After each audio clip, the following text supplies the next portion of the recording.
Täna on selline teema, mis on tekitanud juba ärevust meis mingil põhjusel, sest me ei suuda alustada, aga nüüd me alustasime, tagasiteed ei ole. Ühesõnaga teema on hirm olla õnnelik. Kuidas kommenteerid?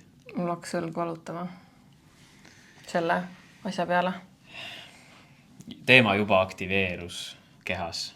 Ei no reaalselt nagu mul ei ole kunagi sükest õlavalu olnud. No, tahad sa rääkida sellest veel või? Ei, ma ei tea, kas need on omavahel seotud või oli see, et ma sõin mingit halba kommi just praegu. See on päris äge versioon. Ma ei tea, no mis see tähendab, ma ei tea. Okei. Kas sa suudad täna jätkata? Ja, ma suudan. Okay. See on lihtsalt ootamatu. Ma alustaks seda episoodi niimoodi, et ma räägiks, et mida mina tunnen selle teemaga seonduvalt. Ja võib-olla on siis ka inimestel endal äratundmisi ja samastumisi.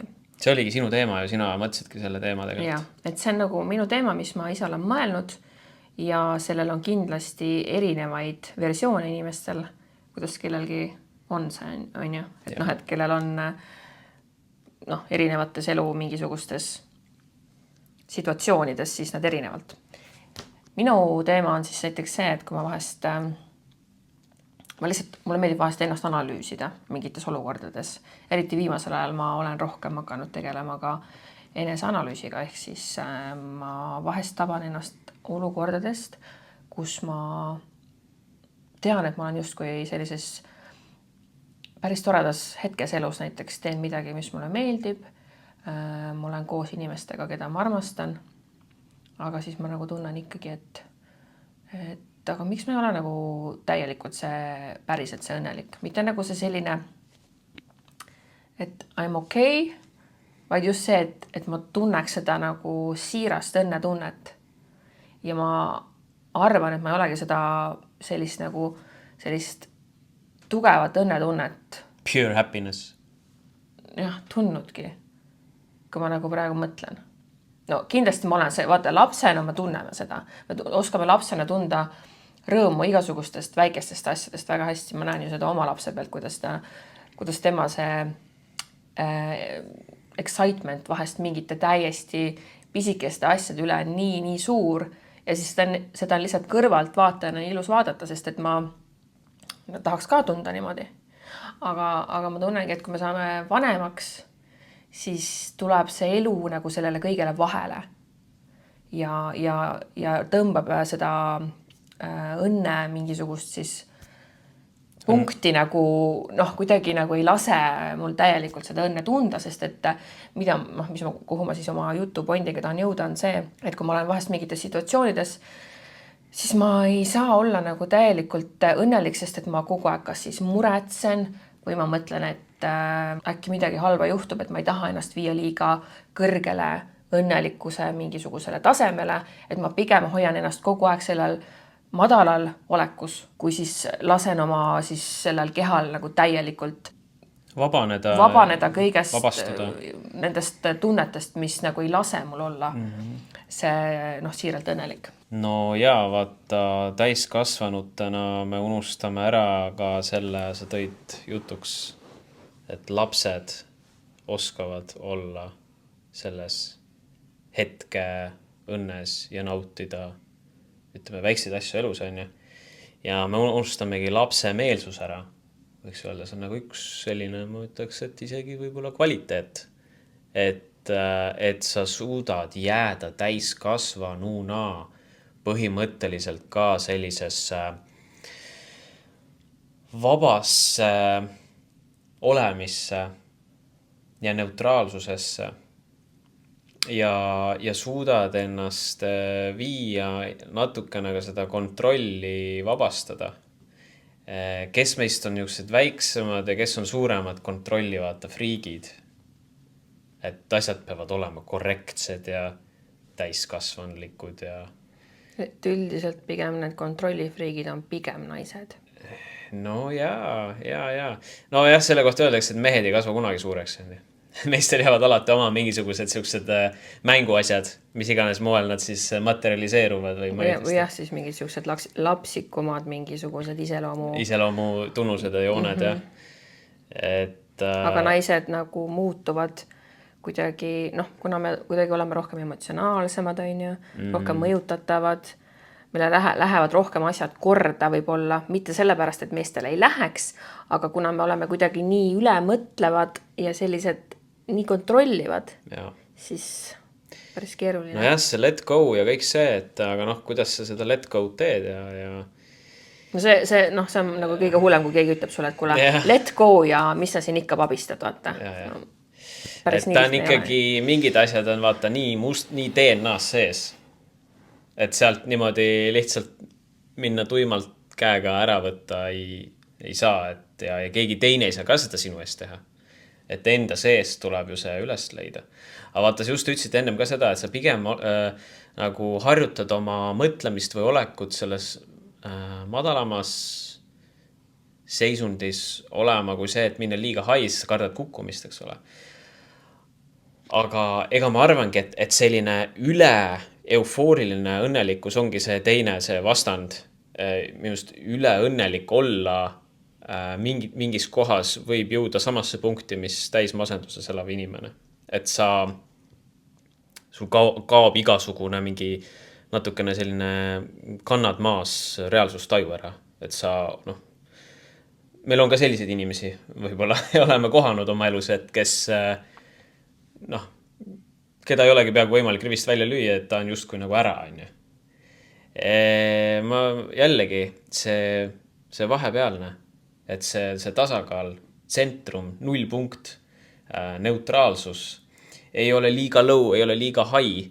Kui elus juhtub midagi väga low'd, pushid ennast sinna keskele. Kui elus juhtub midagi nüüd, fantastiliselt head, midagi üli head, vaata, kus sa peaks tegelikult olema täis eufooria saad. Jälle too ennast keskele, ära mine nüüd lenda kuhugi taevasse minema kohe selle pärast. Ja kui sa seal keskkohas suudad nagu igas elemendis säilitada seda, ma ei tea, õnne, ma ei tea, kas õnne tunne või võib-olla veel mingi paremaid sõnu seal, aga seda rahulolu tunnet või hingerahu on ju. Jah, võib-olla isegi hingerahu on nagu see kõige... Hingerahu justkui peaks olema nagu see, ongi see eesmärk. Ja õnn tuleb ja läheb, aga hingerahu on ju see, mis võiks ju jääda. Aga vaata, kui sa selle hingerahu ka ära võtad, mis siis inimesel alles jääb? Ongi Ameerika mäed põhimõtteliselt, emotsioonide üles-alla liikumised drastilised. Et kui sügavalt tegelikult hirmud pärinevad, on küsimus. Elumustrid. Et võib-olla siis vaadata iga hirmu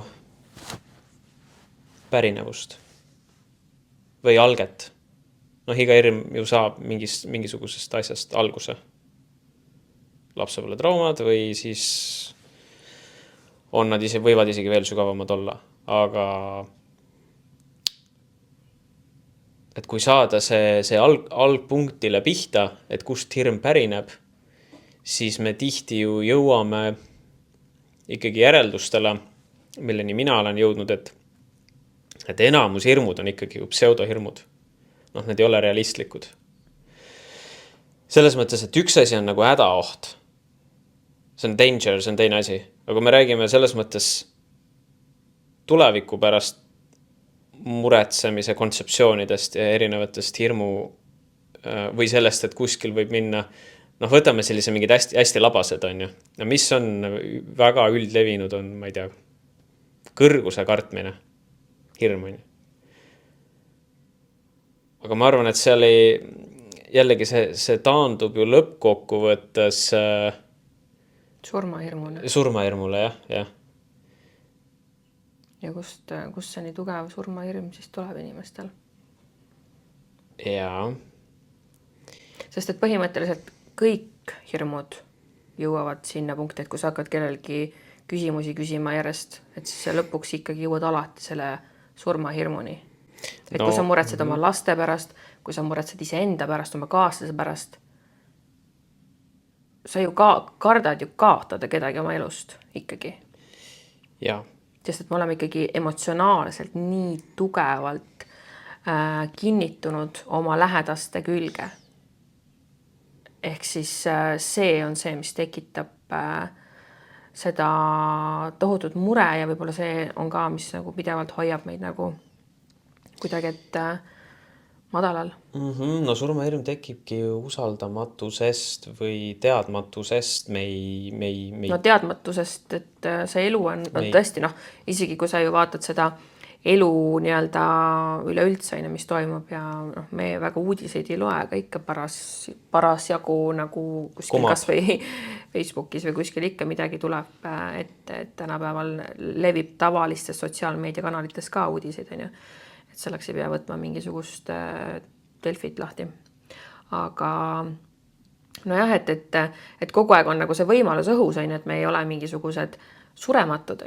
Et sellepärast ongi päris nagu keeruline, et aga seal juures ongi see jällegi, et eelmine episood me rääkisime töö tegemisest ja seal juures me suudaks ikkagi nautida ka elu ja samamoodi selle teemaga, et meil on see teadmine, et kunagi meid kedagi ei ole, aga see ei tohiks mitte lasta meil siis nautida hetke ja elu elamist. Tähendab, ma arvan, et hirmud on ja jäävad mingil määral meie olemusse. Võib-olla kuskil tasanditel ta kaob ära lõpuks, kuna see teadlikkus läheb lihtsalt nii kõrgeks, et sa ei oskagi, ei teagi, millegi suhtes hirmu tunda. Aga kuna meie need arusaamad on siin ikkagi veel väga piiratud ja tajud on piiratud meil ja me ei oskagi teatud potentsiaali inimestena kasutada või rakendada ja see tekitab usaldamatust ja see tekitab hirmu tuleviku ees, sest me ei tea, mis saab ja mitte ainult hirm personaalse elu kontekstis enda tuleviku ees. Väga paljudel inimestel on hirm üleüldse kogu inimkonna või planeedi tuleviku ees või selle maailma ees või mis üldse saab või ütleme, kuhu me üldse liigume. Ja nagu me teame, et siin sõrmenipsuga saab pöörata maailma ikkagi upside down, eks ole, ja igasuguseid asju siin korraldada. Et siis need on ka jällegi kohad.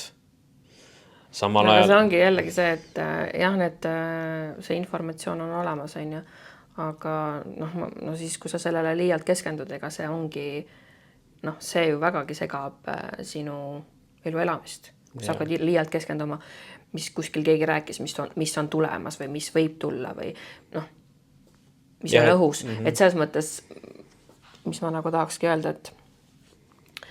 et kõige selle info juures, mis igalt poolt pildutakse erinevatest kanalitest, igalt poolt, kuulsid siit, nägid sealt, et see on nagu ikkagi ju oluline, me suudame kõige selle sees ikkagi nautida elu, sest et me ei saa ära unustada, et tegelikult on see planeet väga äge ju. Mõtle, kui palju ägedaid kohti meil on, mis võimalused meil on võimalus hüpata lennukisse, sõita mingisse täiesti teise keskkonda, mis annab hoopis uue perspektiivi maailmast, elust, inimestest.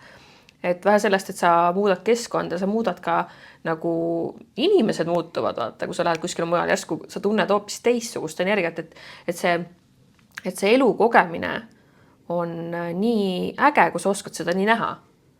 Et kujuta ette, et kui sa keskendud kogu aeg ainult sellele, et kõik on nii halvasti ja kuskilt jälle kuulsin, et nüüd juhtub see ja seal on need halvad inimesed. Jah, ma võtan selle nagu, et ma tean seda, aga ma ei lase sellel oma elu üle võtta ja ma naudin elu nii, nagu ta on ja ma olen inimestega väga palju seda teemat arutanud, et mõni on öelnud ka, et issand, kui hea oleks, kui teaks seda kõike infot maailma kohta, et siis oleks palju kergem. Võib-olla ongi, ma ei tea. Ei, absoluutselt ja küsimus ongi, et millist infot sul on vaja teada või milline informatsioon sind huvitab ja ükskõik kui karm või julm ei ole mingi tõde, mis maailmas siis on või juhtub või toimub. See tuleb läbi seedida ära vaadata, ära unustada ja oma eluga edasi minna. Jah, et suhtuda Ja see sellesse on võib-olla teadvustada. neutraalselt, et See et see ei ole neutraalsus, jaa. tore ja see ei ole nüüd katastroofiline, vaid okei. Sest See on... noh, päeva lõpuks on meie enda isiklik elu ja reaalsusväli kõige olulisem. Ja mis ma veel tahtsin öelda, et tegelikult see meie planeet on mõnes mõttes väga, kuidas ma ütlen, nii mitmetahuline, multifunktsionaalne või siis nii erinevate levelitega. Ma just räägin selles kontekstis, et kui palju erinevaid kultuurilisi kihte või eluviise või eluvorme või elukvaliteete on planetaarselt erinevates riikides. Piltlikult öeldes võib öelda, et sa läheksid nagu teisele planeedile, kui sa lähed mingisse keskkonda. Sest nagu ongi, meil on selles mõttes huvitav planeet, et ühes planeedis käib sõda, või tähendab, ühes planeedis, ühes riigis käib sõda paralleelselt. Naaberriigis võib olla maapealne paradiis. Noh, nii haige, kui see kontrast nagu ka ei tundu. Noh, nüüd siis tekibki see küsimus, et noh, et aga mul on juba, oleks siis see, et üldse oleks valikut. Et terve planeet on sõjas. Iga riik. Ja kõik on ainult mingisugust actionit ja draamat täis ja kuhugi minna ei ole, midagi ei ole teha. Noh, mida võib öelda, et tegelikult meie võib-olla vanemad ja vanavanemad ikkagi kogesid. Piirid olid kinni, täis kommunism, ainult hirmupoliitika, mingit väljapääsu ei olnud. Nojah, et kui sa selle tood siia kõrvale, siis eks see hirmuvärk võib-olla sealt kõigest ongi alguse saanud. Absoluutselt. Et oleks see, et meie vanemad ja meie mingid esivanemad, kõik on kasvanud üles kuskil paradiisis, kus kõik on hoitud, kõik on turvaliselt, kõik on super. Siis võib-olla praegu meie ka täna oleks hoopis teistmoodi. Ei, ma arvan, enamus hirme üldse ei eksisteerikski. Meie inimgeneetikas, kui meil poleks vastavat ajalugu selja taga. Tähendab, ajalugu tegelikult on vaata üks kõige määravamaid hirmu tekke algallikaid. Sest ei oskakski võib-olla isegi teada ega tunda mingeid selliseid tundeid, kui sul pole vastavates vanemate liinides seda kogetud, et see ongi see, ma ei tea, siis väljakutse või eripära meil siin, et meil on inimkehas antud võimalus kogeda nii palju erinevaid nagu emotsioone või hirme, see on nagu uskumatu. Ja see on tõesti uskumatu, vahest ma arvan kõik, kes kuulavad, on vahest tabanud ennast mõttelt, mis on nagu täiesti crazy ja sa isegi nagu natuke ehmatad ära, et appi, miks ma üldse sellist mõtet mõtlen, see on nii hull, et miks ma mõtlen sellist asja. Ja siis sa kuidagi üritad selle ruttu nagu ära puhuda kuskile poole, et ei, ma ei mõtle nii, see ei ole minu mõte. Ja see on hea, mul on istegi vist siin kirjutatud ka see, et kas need emotsioonid, mida ma tunnen ja kas need mõtted, mida ma mõtlen, kas need on minu omad? Kas need on originaalselt minu seest alguse saanud või on need siis implementeeritud või kunstlikult külge poogitud või tekitatud, et on ta siis ühiskond või on ta mingi liin kuskil.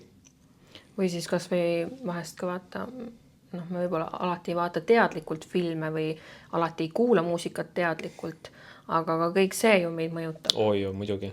Ja filmidesse pannakse väga palju stsenaariumeid, kirjutatakse ette, mis meil 10 aastat hiljem on reaalsus. Et siin neid näiteid võib tuua küll ja veel ja muusika samamoodi, need on kindlasti tööstusharud, kus programmeerimist nii-öelda praktiseeritakse ja see igapäevane reaalsus, aga jällegi, kui me oleme omas mullis, omas kõrgsageduslikus mullis, ma ütleks siis, ja ei reageeri ega suhestu sellele maailmale, välispidisele maailmale, nii jõuliselt kogu aeg. Ma pean, iga asjaga kursis olema ja nüüd seal kõike seda läbi tegema ja läbi elama, et elu esiteks muutub kordades lihtsamaks. mul praegu kuidagi plahvatas lihtsalt pähe. Vaata, me kinkisime vist kellelegi raamatu või kellele me kinkisime, vaata see Eluterve pohhuist. Su emale? Jah, õigus, jah, just. Oota, kes selle kirjutaski? Tom Valsberg. Jah, Tom Valsberg. Ja mul just tuligi praegu pähe, see on tegelikult päris täpne termin, et Eluterve pohhuist, saad aru? Ja see raamatu pealkiri juba põhimõtteliselt ütleb 1000 sõna. See ütleb juba kõik ära, et mind ei koti, no tehke, mis tahate seal kuskil mujal maailmas. See, mis minu toas ja ruumis toimub, on oluline. Minu energiaruumis ja minu toas ja mida iganes, on ju. Et sellega on kõik öeldud, et ja vaata, kuidas hirmud lahustuvad momentaalselt. Et ma ei pea... Sellepärast ongi vahest, et need afirmatsioonid, et nende tähtsus. Jaa. Et ehk siis kõvasti välja öeldud mingid laused vahest mõjuvad iseendale nii tugevalt. Ehk siis, kui sa oled täpselt mingis situatsioonis, kus sa võib-olla hakkad tundma, et miski mõjutab sind, siis mõtled selle peale see Eluterve pohhuist, et ma olen see. Et siis see kindlasti nagu muudab su seda narratiivi. No jaa, sest vaata, see tuleb ka kuskilt nõukaajast või stagna ajast, see siuke tohutu murekoorem ja mureenergia ja... Mis on mõnes mõttes täiesti arusaadav, vaata, et täiesti teised ajad, kõik oli raskesti kätte saada, kuskilt toidud, mure kogu aeg laste pärast, mure, ma ei tea, küte oleks olemas, ma ei tea, no kõik sellised asjad, mis põhimõtteliselt täna ei ole nagu enam nii keeruline, et kui sul on vähegi peale hakkamist, siis täna on võimalik kõike saavutada, et ka kõige raskematest olukordadest on tegelikult võimalik välja tulla, aga see ongi kõik siis iga indiviidi enda teha, et keegi meid siia päästma ei tule. Et tuleb ise tegutseda. Aga jah, aga nüüdseks, tänaseks on asjad muutunud, on ju.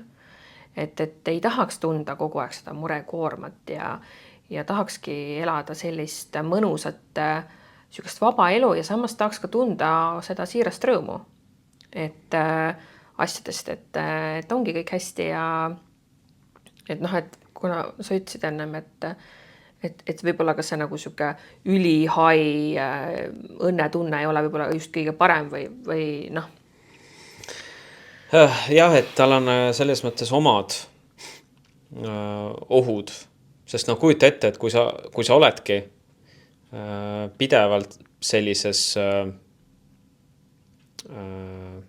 äärmiselt hais kohas, ma ei mõtle isegi, et see peaks olema seal kogu aeg, vaid ma mõtlengi kas või mingid momendid. Et ma tahaks nagu tunda seda tunnet, et ma tunnen, ma olen vaba, ma ei lase millestki ennast mõjutada, negatiivsetest asjadest. Aga see ongi see neutraalsus pigem just, et pigem on ju eesmärk keskkohast mitte alla langeda, aga samal ajal ei ole ju eesmärk keskkohast kuhugi üles minema lennata selles mõttes, et vaata, kui sa lendadki sellesse üleemotsionaalsesse heasse õnnetundesse ja sa ei ole tsentrumis. Tuled selle jutude tagasi, et liiga nagu intensiivne liikumine. Siis sa mingi hetk ikka tuuakse sind alla ja siis sa pead ikka kogema seda alla kukkumist ja see hakkab sind lõhkuma, vaata. Ja ei, selles mõttes on täiesti õigus, et näiteks, et ütleme, et sul on täna miski tegi sind super õnnelikuks, nüüd ma ei tea, pere tuleb koju, tuleb teatab, et midagi juhtus või selles mõttes, et selles mõttes ja siis sa oled järsku mega kõrgel kuskil ja siis on drop, on ju. Ja siin on ka, praegu tulid siuksed märksõnad, et sa ei valmistu elus mitte millekski, aga sa oled valmis. Saad aru? Mis iganes juhtub, sa ei valmistu kunagi, et midagi juhtub. Sa oled valmis.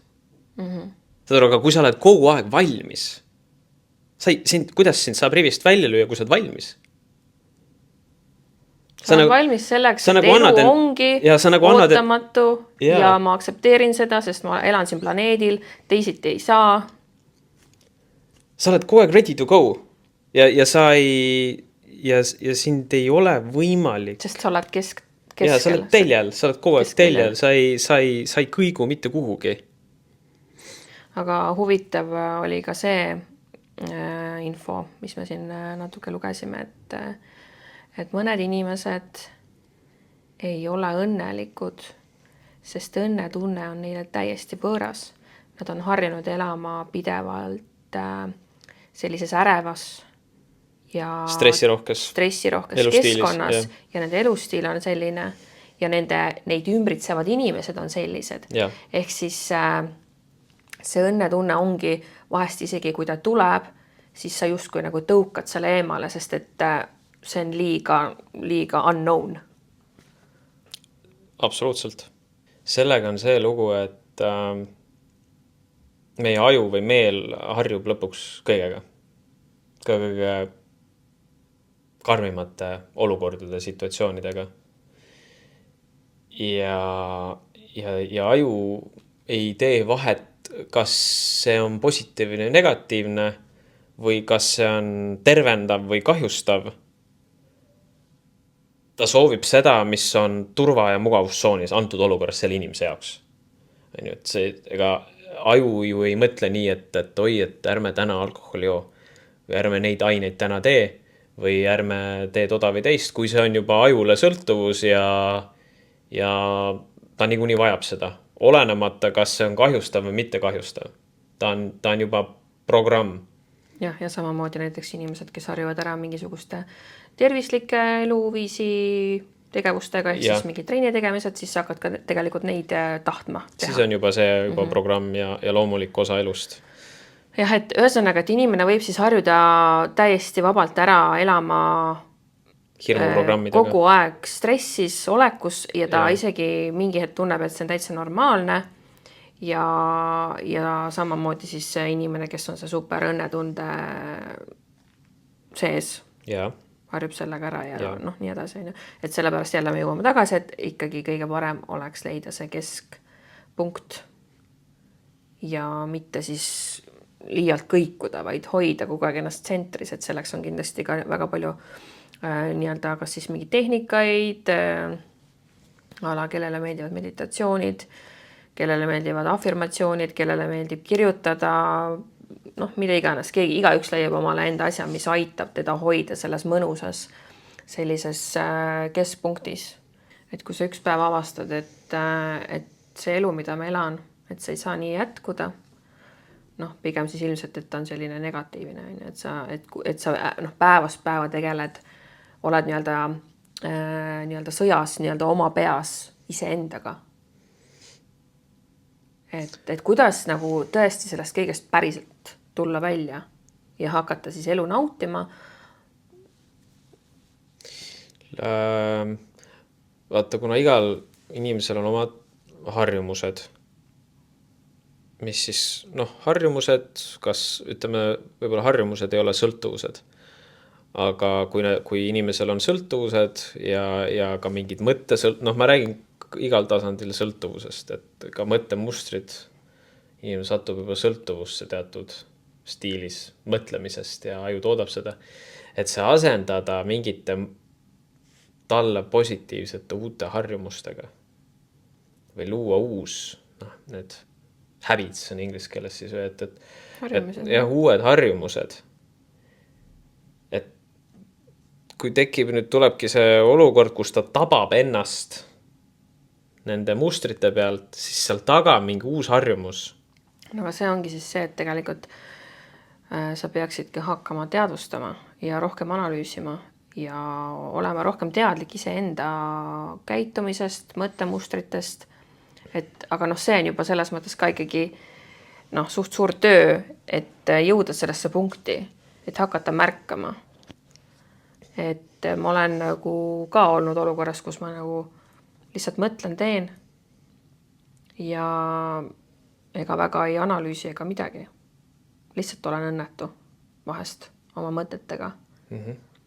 aga nüüd viimasel ajal ma olengi nagu tundnud, et kuidagi ma rohkem panen tähele ise enda mõtteid, analüüsin, siis edaspidi teen, ma ei tea, kui midagi isegi tuleb negatiivne, midagi kuskilt pähe, et siis sa nagu, sa ei reageeri sellele enam samamoodi, et sa võtad kuidagi, et okei, et tõenäoliselt see nagu ei ole üldse minu mõte, et ma lasen sellele üldse minna ja ma ei ole nii häiritud sellest, kui võib-olla varem.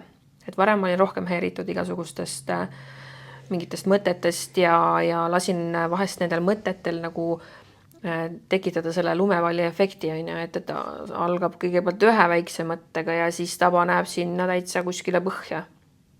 Ja siis sa oled oma mõtetega, ja mis meil tänapäeval on, et me ei tahagi nende mõtetega justkui tegeleda. Me võtame selle asemel, pigem võtame telefonist mingi sotsiaalmeedia äpi lahti ja hakkame scrollima ja hakkame oma mõtteid viima üldse täiesti teisele lainele selle asemel, et panna need asjad kinni ja hakata hoopis süvenema, et mis siin toimub nagu, millel ma olen, mis on mind nüüd üle võtnud või kuidas ma nagu olen lasknud ennast siia punkti tuua, et ma lasen iga päev ennast kontrollida ja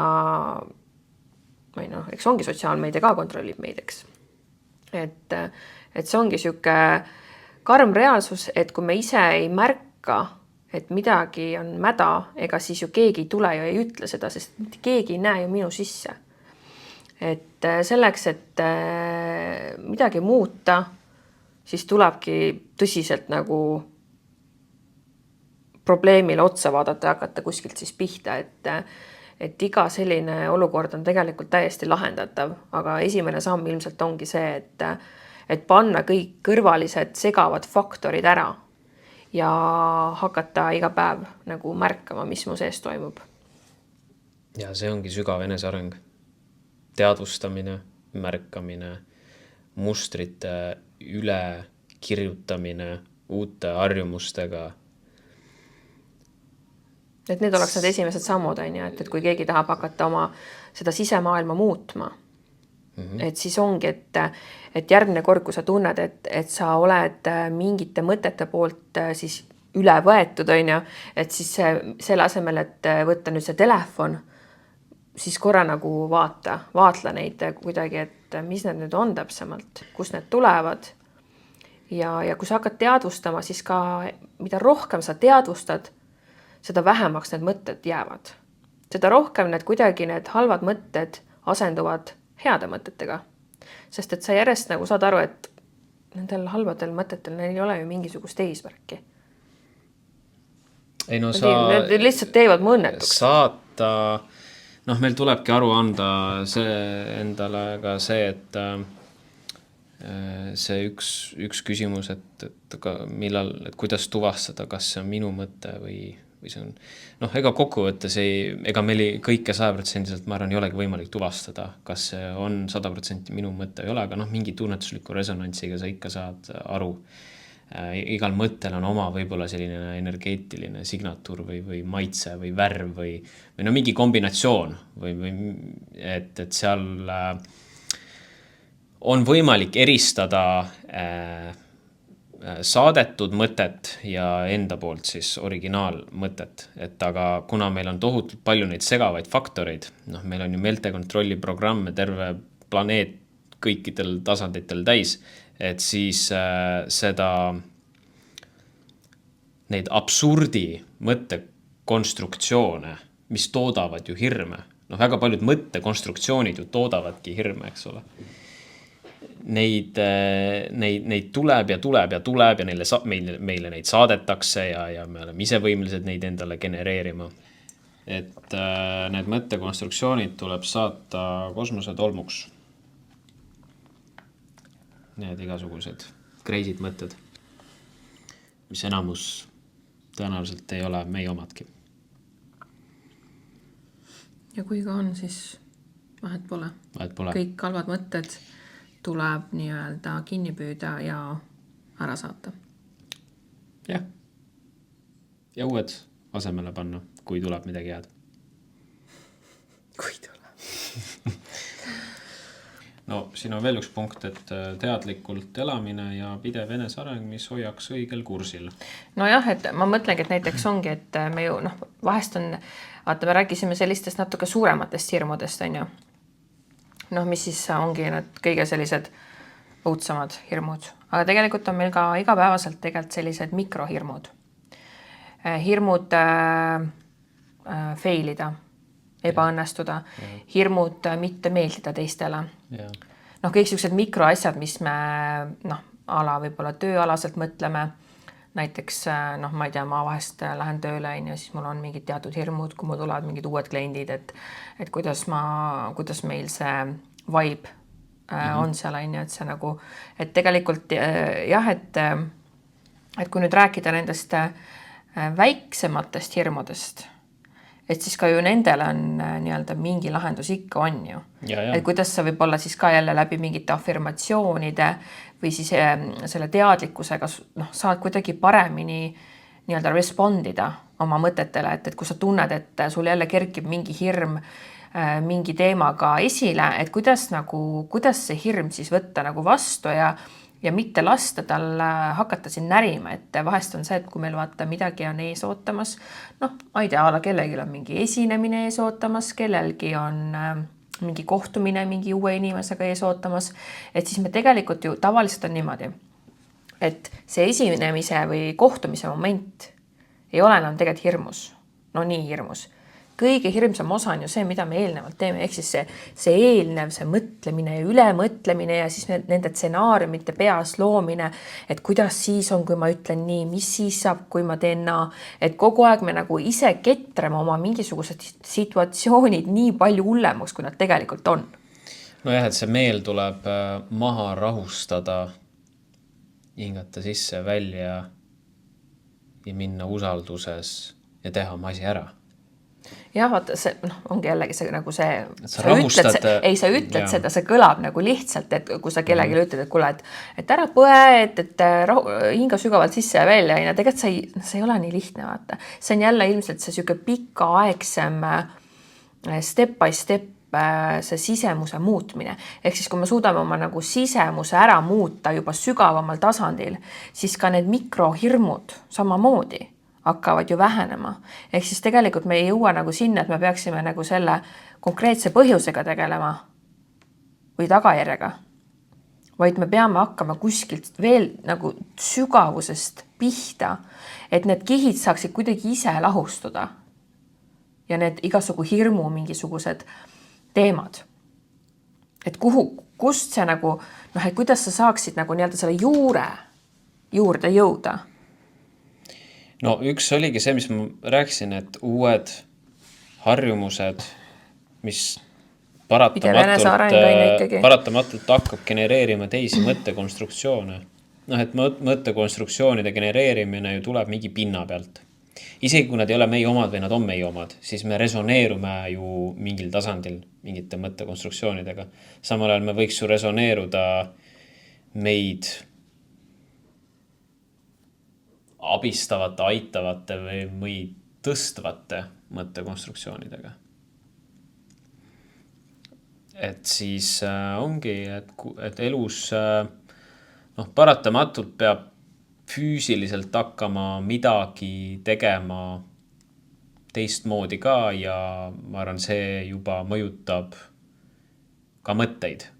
Vaimselt. Füüsiline tegevus mõjutab vaimset tegevust, vaimne tegevus mõjutab füüsilist tegevust.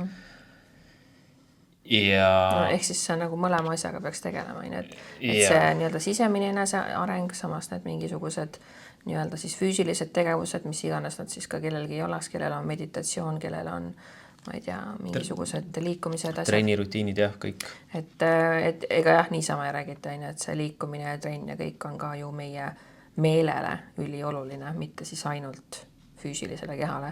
Et kõik need asjad käivadki käsi käes ja ma usun väga sellesse, et vaata, kui sa oma kogu elustiili ära muudad, tegelikult isegi toitumine saab mõjutada meie mõtteid. Absoluutselt. Selles mõttes, et kui sa ala eelmine päev või ma ei tea, eelmine nädal teinud väga kehvasid toiduvalikuid, tarbinud alkoholi võib-olla rohkem kui peaks, ma ei tea, joonud mingisuguseid kahtlaseid jooke, tänapäeval on see see toidu, noh, seda ei saa isegi toiduks nimetada, ütleme siis noh, igasugused kahtlased joogid ja asjad, mingid kommipoed, mis meil on kõik tekitatud, vaata. Rokas on ka mingisugune uus kommipood, kus on reaalselt nagu kõik on nagu ülikirju komme täis, on ju. Et noh, et kui sa kogu aeg tarbid selliseid väga kahtlaseid asju, et kahjuks see mõjutab meie ajukeemiat ja sealt ka tekivad pigem sellised negatiivsed käitumismustrid. Sest et sa ju sisemiselt tegelikult ei tunne ennast hästi, sest et kogu see toitumine on mõjutanud sind ja ilmselgelt siis see peegeldub kuidagi välja ka, mis on nagu tegelikult väga kahju, on ju. Et see ongi nagu jällegi see teadlik elamine, et jah, ma ka vahest ju naudin oma seda veini joomist, on ju, kuigi just ka rääkisime Anderaga, et järjest enam nagu saan aru, et ma ei tahagi seda nii tihti teha, sest ma saan aru, kui mõjutatud ma sellest järgmine päev olen. Et täiesti okei on, vaata, kui vahest ongi mingi suurem üritus, on ju, et siis ma nagu tõesti naudin, olen selles hetkes ja naudin seda veini, aga mitte nii, et ma ei tea, tulen õhtul koju ja siis mul on vaja see iga kord avada, mingi pudel. Et see on jällegi see süke lihtsalt mingi hetkeline, mingi dopamiinilaks ja mingi on ju, süksed mingid süke rahustav ja nii edasi, et ma ei tahaks nagu sõltuda mingisugustest toiduasjadest, et toit ja alkohol on ka sõltuvused, on ju. Et ma tahaks, see tunne, kui näiteks, ma ei tea, eelmine päev jõid vett piisavalt, liikusid piisavalt, tegid mingid enesearengu asju, olid lihtsalt süke mõnus inimene, siis sa ju järgmine päev ärkad hoopis teise inimesena. No ja ehk siis nagu ikkagi just puhtamad mõtted, ehk siis nagu see hunnik asju, mis tegelikult nagu mõjutavad meid ja mis teevad meid õnnetuks, on päris nagu see rada või see tähendab mitte rada, vaid see loetelu asju ahelreaktsioonid on päris palju nagu. Põhimõtteliselt üks asi mõjutab teist ja sealt pane nagu kokku kõik toitumine, mingid joomised, siis informatsiooni tarbimine, millest me veel rääkinud olema, inimesed, kes meid ümbritsevad. Keskkond, on ju. Kodukeskkond üldse, jah. Nojah, kodukeskkond ka, et näiteks kui su kodu on täielik mess, ma ei tea, see ei ole 2 kuud kodus, ma ei tea, tolmu võtnud, see tundub justkui lambi asi, aga see mõjutab sind väga tugevalt tegelikult, sest et me ikkagi seda, ma ei teagi, mis see täpselt on, aga sisemust tohutult, ma ütlen nagu enda kogemuse pealt, kui minul kodu on segamini, ma ei suuda isegi ühtegi normaalset mõtet mõelda, vaid ma lihtsalt tahaks diivanile visata pikali, sest et see kõik on nagu liiga overwhelming. Nii et siis me jõuame nagu selle jutu kõigega siia punkti. Et selleks, et ikkagi olla siis kas siis siuke mõnusalt neutraalne inimene ja mitte nüüd liiga happy, mitte liiga low, vaid kuskil siukses mõnusas selles keskpunktis, et kus sa nagu naudid elu ja oled sellises mõnusas stabiilses olekus. Selleks on päris palju nagu ikkagi vaja teha tööd, et selleks, et olla nagu terve inimene, see ei ole lihtne tegelikult. Lihtne on ju ma ei tea, toituda kehvasti, lihtne on võtta see alkoholi või pokaalike mingisugust veini iga õhtu. Et need on ju need lihtsad optionid. Aga enese distsipliin on ikkagi, distsipliin just. Mis peab ikkagi säiluma ja et küsimus ei ole ju, et kui palju ma pean hakkama ennast piirama, et see ei tohiks kõlada või mõjuda piirangutena, vaid see peaks olema sinu hüvanguks, et sa teed see peaks olema balanssis, see on normaalne. Iseenda hüvanguks asju, sa tead, kust lähevad piirid, kust lähevad üle piiri.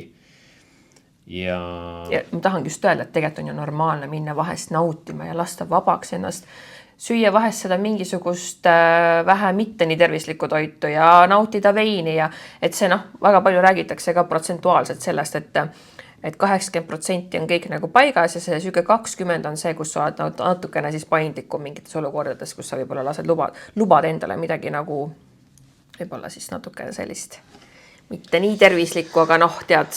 Aga nüüd me lähme natuke hirmude teemast kõrvale, et see toitumise teema muidugi osa sellest, aga... Ja, kuna pealkiri on hirm olla õnnelik, siis lihtsalt seda õnne paraku segavad ka sellised asjad. noh, okei, kui rääkida nüüd enda sellistest tasanditest, kus olen tundnud sellele hirm olla õnnelik ligilähedaseid mõtteid, siis finantsiliselt hakkama saamise mingid hirmuprogrammid on ikka olnud. Ka isegi ja huvitav on see, et need tekivad isegi vaata, et siis rohkem mingil määral, kui asjad on väga hästi. Et ma olen olnud olukordades, kus ütleme, justkui numbriliselt ei ole asjad nii hästi, aga seal taga ei ole hirmu. Ja ma olen olnud suuremates numbrites ja sinna taha tekib juba hoopis peenem hirm. Aga see ongi see hirm olla õnnelik, sest et kas ma olen väärt seda, kas ma, seal tekivad igasugused erinevad võib-olla küsimärgid inimestel selle finantsiga seonduvalt, on ju. Või siis on see, et aga kui praegu on hästi, mis siis saab, kui enam ei ole hästi. Ja jah, et see ongi võib-olla, vaata, kuna paljudel inimestel on see elu ongi selline paras rollercoaster, eriti inimestel, kes on ettevõtjad ja kes ei ole nagu väga selle kindla näiteks igakuise palgaga. Et siis nendel on ilmselt neid finantsilisi hirme rohkem, sest et ikkagi, kui sa käid palgatööl, siis sa ikkagi tead, sa saad arvestada. No, seal tekib mingi stabiilsus. Mingi stabiilsus. Ehk siis jah, et jälle, vaata, kui sa oled ettevõtja ja ütleme, et sul on nagu mingi tipphetked, nii, ja kui sa tipphetkest tuled alla, et siis see juba loob mingi mustri ja sa hakkad võib-olla nagu mõtlema, et okei, et kuna on praegu on üleval, äkki jälle on alla, et see on nagu, ma arvan, see on väga paljudel ettevõtjatel ikkagi, ja kes ise nagu toimetavad, kes on nagu oma mingisuguste businessitega tegutsevad, et ikkagi jah, see finants on teema selles mõttes, et nagu igas peres on kindlasti see teema õhus ja arutelus, et ja kokkuvõttes on ta ikkagi kategoriseerub selliseks leebeks hirmuks ja selliseks ongi see siuke lihtne igapäevane mikrohirm, et ta ei ole ju frightening või mingi hirmutav hirm, et ta on mingi pinin, mis jah, aga samas vahest nagu sa nagu justkui nagu, jah, sa tead, et su perel on kõik tervis ja kõik on hästi, aga samal ajal see finants on selles mõttes ju suur osa jällegi, et sul oleks kodu, sul oleks toit, et arved on kõik makstud ja kõik see, et ta ikkagi, et kui see nagu finants on näiteks halb, siis see nagu hantib sind nagu ikkagi. Ja, et see on ka see võib-olla, mis ei lase sul näiteks rõõmu tunda mingis hetkes, kus on tegelikult justkui mega super moment olla mega happy, õnnelik, aga näiteks kui finants on kehva, siis võib-olla see on ka nii-öelda see nöör, mis tõmbab selle õnnetunde ikkagi allapoole, kui ta võiks olla, on ju. No jah, aga finants on kehva ainult võib-olla läbi minu perspektiivi, võib-olla suures pildis see olukord ei ole üldse nii hull. Et siin on jällegi see küsimus, et kus kohas on asi ma ei tea siis päriselt tõsine ja kus kohas on see tegelikult lihtsalt mingi sääsepinin, mis ei lase mul olla, aga tegelikult see pinin tuleb lihtsalt vaigistada läbi omade tehnikate või viiside ja öelda nagu stopp ja kõik ja aitab, et ja lihtsalt ma ei tee, mis sa tahad, mine metsa ja karju see mõte enda seest välja või mediteerida enda seest välja või likvideeri see pinin, sest see kõige hullem on, vaata suur hirm on nii konkreetne, et seal vaata sa ei saa seda võib-olla kõiki asju kohe niimoodi sõrmenipsust likvideerida. Et kui sa kardad ämblika või kõrgust, siis selline väga konkreetne asi. Aga see elus hakkama saamise teema on siuke üsna mõttetu ja väike pinin, kus lihtsalt tuleb taha panna usaldus. Ja samas tegutsemine on ju sinna juurde, et ega ilma tegutsemiseta ei saa. Aga üldjuhul on see, et kui ma olen ka õigel lainel, mis iganes siis, mis on siis minu laine, on on nagu vale laine ja on õige laine iga inimese enda oma lainel, et siis ikkagi jääb see pinin väikseks ja ei teki neid mingeid murekontseptsioone ja nii kui võib-olla siis eluliselt hüppad läbi mingite eluvalikute sellele valele lainele,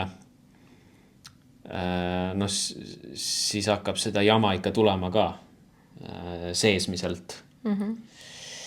Et jah, ja noh, tegelikult oli meil ju üks asi veel nende hirmudega, see hirm olla õnnelik. Ma ei tea, kas kuulajatest äkki on keegi tundnud. Minule isiklikult ei ole sellega mingit seost või resonantsi, sest mul ei ole otseselt olnud selliseid mõtteid. Aga selle topiku taha ju tekib ka veel selline, ma ei tea, siis valdkond, et hirm tunda ennast õnnelikuna sellepärast, et ma justkui siis tooksin teised endast allapoole, sest kuna mind võivad ümbritseda inimesed, kes on minust võib-olla kehvemas seisus ja ma ei taha näidata välja oma õnne teistele, kuna sellega äkki ma alavääristan teisi, kes ei ole selles kohas. Ja seetõttu ma siis pigem ei taha ka seda välja näidata. Nojah, aga seal ongi see, et sa oledki nagu nii-öelda keskmine oma 5 kõige lähedasemast. Ehk siis noh, see on päris kurb ju. Nojah, ja samas ta on ühiskondlikult sees ka olev muster ja meil on ju isegi planeedil teatud usuvorme või usundeid, mille kontekstis on sellisel kujul õnne ja õnnelikkuse välja näitamine võiks olla isegi nagu patt. Et see õnn tuleks just kui välja teenida. Väga suure tööga välja teenida. Ja et kes sa siin niimoodi siis nüüd oled, et sa siin nii õnnelik oled, et tuleb ikkagi no, see on muidugi juba see punkt, kus nagu noh, see nagu jookseb nii vastu mulle nagu ma ei suuda isegi mõelda nii. Yeah. Et selles mõttes, et aga ta on teatud generatsioonis tugevalt sees, isegi kui sellest võib-olla isegi laua taga ei räägita, isegi kui see ei ole võib-olla teema, siis ta on mingi alateadlik, mingi sügav imprint, mis on tegelikult infoväljas sees ja mille pealt teatud inimesed elavad. Võib-olla jah, niivõrd kuivõrd see eestlasi puudutab, sest vaata eestlased on ju meil sellised mitte just kõige suurem usurahvas on ju. Ja seetõttu me oleme üsna selline enesekeskne rahvas, võiks öelda. Võiks öelda, eestlane on isegi egoistlik rahvas, vaata, eestlane ju ei kummarda väga kedagi kõrgemad kuskil üleval. Eestlane on, mina olen rusika aasta rind, ütleb, mina olen õige mees, ma teen oma asja. Et seetõttu võib-olla see on isegi vaata, et noh, meie kontekstis väike isegi eelis, et me olemegi eestlastena tegelikult sükene enesekeskne, tugev rahvas. Samas keskmine inimene on ikkagi ka ju hea südamlik. Ja see on ma arvan, okei meil, et aga jah, ütleme nii, et lõppkokkuvõttes on hirmul hästi palju erinevaid tahke, erinevaid vorme.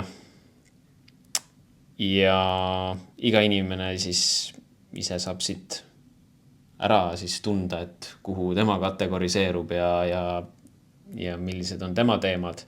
Et see topik sai nüüd siin päevavalgust ja ega see ongi süke sügav ja selline jah. Iga inimene võttis kindlasti, mis temaga resoneerus siit, on ju. Et ise nagu jah, tunnengi, et isegi peale seda rääkimist on kuidagi sükke mõnusam kohe olla. Et jah. Avastav. Ega siin ei olegi midagi, et siin tulebki olla lihtsalt teadlik ja ikkagi endiselt eneseareng, pidev, kogu aeg hoida ennast õigel lainel ja ja samas noh, elu ongi selline virvarr, et ja vahest viskabki mingid karmimaid teemasid ja siis mitte võib-olla lastagi ennast liialt mõjutada, vaid lihtsalt minna vooluga kaasa ja just, et see hoida seda kesktsentrit või kuidas öeldakse, kesktelge. Või tähendab, et olla siis tsentris. Tsentris, jah. Aga mina mõtlesin, et asendaks selle, et hirm olla õnnelik. Ma asendaks selle, et ole uhke ja tänulik olla õnnelik. See on ju suur asi olla õnnelik, et ole uhke ja tänulik samaaegselt. Olla õnnelik. Sest see on sinu õigus seda tunda ja olla. Ja sa ei pea tundma ennast süüdi. See, et olla uhke enda üle on ka nagu täitsa süge ka eraldi nagu teema, et väga raske on iseenda üle olla uhke. Et isegi kui sa oled midagi saavutanud või teinud, siis kuidagi see minu sisemus ei lase mulle nagu kuidagi seda, et ma nüüd olen uhke enda üle. Ja, aga see ongi see, et seal ei tohiks olla see üleväärtustamine. Et ma nüüd uhkustan või lähen... No, ma pigem ei mõtlegi nagu seda punkti, vaid ma mõtlen nagu seda, et kui sa tunned, et sa oled nagu ikkagi midagi teinud, et sa ei pea seda nagu kõva häälega kellegi mitte arutama, vaid sa kuidagi sisemiselt tunned seda iseenda üle, seda uhkuse tunnet, et sa oled millegi saavutanud, mis sa soovisid, aga lihtsalt vahest on nagu endal on kahju endast, kui ma tean isegi, et ma olen midagi saavutanud, aga ma kuidagi nagu, ma ei tea. No see on see alaväärsus. Seal ongi nüüd see jälle, me räägime balansist, see üleväärtustamine ja alaväärtustamine, et leia see balanss ja siis ka ütleme, kui me alaväärtustame või alavääristame enda olemust või tegevust, see on jälle koht, kuhu tekivad need hirmud. Aga ollegi sellises balansis uhke ja tänulik. Vaata, minust ongi see, mulle kuidagi resoneerus need kaks sõna, et uhke on tegelikult nagu high ja tänulik on mingil määral nagu low, et sa oled nagu alandlik selle võimaluse eest, et sa üldse siin oled. Et sa oled tänulik, et sa tunned, et et ma olen seda väärt. Ja ma väga tänan, et ma olen seda väärt. Kellel iganes sa seda tänu avaldad siis. Ja see need kaks, nende kahe vaheline balanss ongi ideaalne, et leida siis see oma. Inglise keeles on parem sõna minust happiness. No jah, ta on otsetõlkes õnn, aga happiness kannab natuke enamat. Nii palju sai räägitud, et ma isegi praegu on täitsa nagu kuidagi... Sa oled juba tunnelis? Et seda infot oli nii palju, et ma pean nüüd uuesti seda videot ise ka uuesti kuulama ja kõike meelde tuleta, mis me rääksime. Meil oli vahepeal väike intsident ka siin, et sellepärast võib-olla väike cut, et siis tulime uuelt lainelt. Et võib-olla ongi vaata, kui mingid teemad iseendaga ka nagu rohkem tugevamalt resoneeruvad, et siis sa lähed sellesse teemasse nii sisse, et see kuidagi mõjutab sind ka. Et vaata, muidu on nagu see podcasti, vaata, keegi teine kuulab ja kedagi teisse mõjutab. Aga praegu see kuidagi mõjutas mind ka. See on nii, et me anname selle podcasti tegemisega ka iseendale. Nii muidugi, see ongi väga äge. Et me anname kuulajatele, tegelikult me anname seda ka iseendale seda. Ja, et ongi, et enamus ju podcasti tegijad, ega kõik on ikkagi tavalised inimesed ja kõik õpivad iga päev midagi, et siin ei ole see, et keegi on kuskil nüüd podcasti tegija, et ta on nüüd siis kuidagi parem, vaid lihtsalt podcasti see parim osa ongi see, et need samastumised ja kuulda kellegi teise lugu ja mõista, et tegelikult ei ole üldse nii hull, et me oleme kõik selles. Nii et me ei ole üksi oma mõtetega, me ei ole üksi oma hirmudega, need on kollektiivsed teemad.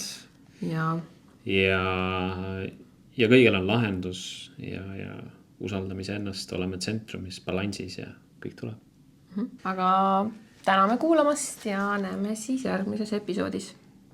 Näeme, olge terved, tšau! Tšau!